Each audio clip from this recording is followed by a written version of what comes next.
প্রত্যেকটা দিন খাদানের কিছু না কিছু একটা কিন্তু কন্টেন্ট আসছে এবং প্রত্যেকটা হচ্ছে ব্লকবাস্টার কন্টেন্ট।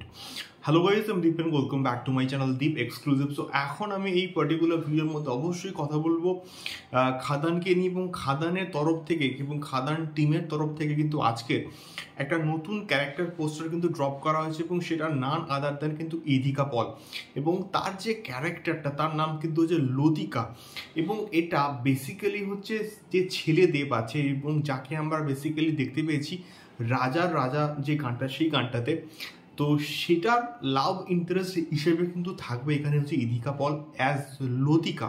তো সত্যি বলতে বাংলাদেশে প্রিয়তমা থ্রু দিয়ে শাকিব খানের নায়িকা হিসেবে কিন্তু একটা দারুণ জনপ্রিয়তা কিন্তু পেয়েছে এবং সত্যি বলতে আমাদের টলিউড ইন্ডাস্ট্রিতে কিন্তু তার বেসিক্যালি এটা ডেবিউ কাজ, আমি যদি খুব ভুল না করে থাকি। এর আগে কিন্তু ইদিকা পল আমাদের টলিউড ইন্ডাস্ট্রিতে সিনেমাতে কিন্তু কাজ করেনি, এটা তার হচ্ছে প্রথম কাজ। তো সেক্ষেত্রে ইদিকা পলের যে ক্যারেক্টারটা কিন্তু একটা লাভ অ্যাঙ্গেল কিন্তু থাকছে। তার কারণটা হচ্ছে অন্যান্য যে ক্যারেক্টার পোস্টার প্রত্যেকটাই কিন্তু লেখা আছে অ্যাকশন বলে, কিন্তু এখানে তোমরা যদি একটুখানি ভালো করে নোটিস করে দেখো এখানে কিন্তু লেখা আছে যে লাভ। তো এখানে একটা লাভের অ্যাঙ্গেল তো অবশ্যই থাকছে এবং এটা ছেলেদেবের একটা লাভ ইন্টারেস্ট হিসেবে কিন্তু থাকছে।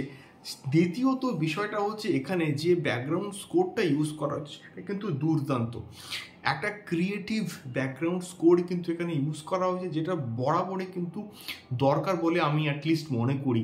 মানে এর আগে কি হতো, সাউথ ইন্ডাস্ট্রিতে অনেক বিজিএমের কাজ কিন্তু হতো, বা এর আগে আমাদের আই লাভ ইউ বলো বা চ্যালেঞ্জ বলো বা আরও যে অন্যান্য প্রজেক্টগুলো এসছিল তখনকার দিনে ওই যে বিজিএমগুলো ছিল প্রচণ্ড কিন্তু পপুলার হতো এবং সবার ফোনের একটা রিংটোন কিন্তু হতো।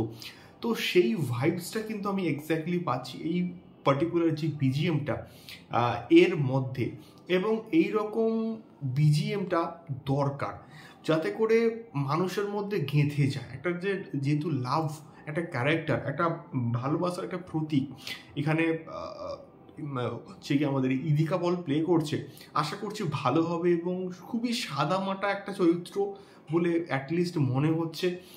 দেখা যাক, আমার তো এবার মনে হচ্ছে যে খাদানের রোম্যান্টিক ট্র্যাক হয়তো খুব শীঘ্রই ড্রপ করা হবে, দেখা যাক কেমন হয়। বাট এখানে ইদিকা পলকে দেখতে ভালো লাগছে, দুর্দান্ত কিন্তু লাগছে। আশা করব ইদিকা পল এবং দেবদার কেমিস্ট্রি এখানে খুব ভালোভাবে ওয়ার্ক করবে। তোমাদের কেমন লাগলো অবশ্যই কিন্তু কমেন্ট বক্সে কমেন্ট করে শেয়ার করো। দেখা হচ্ছে পরবর্তী ভিডিওতে। টাটা।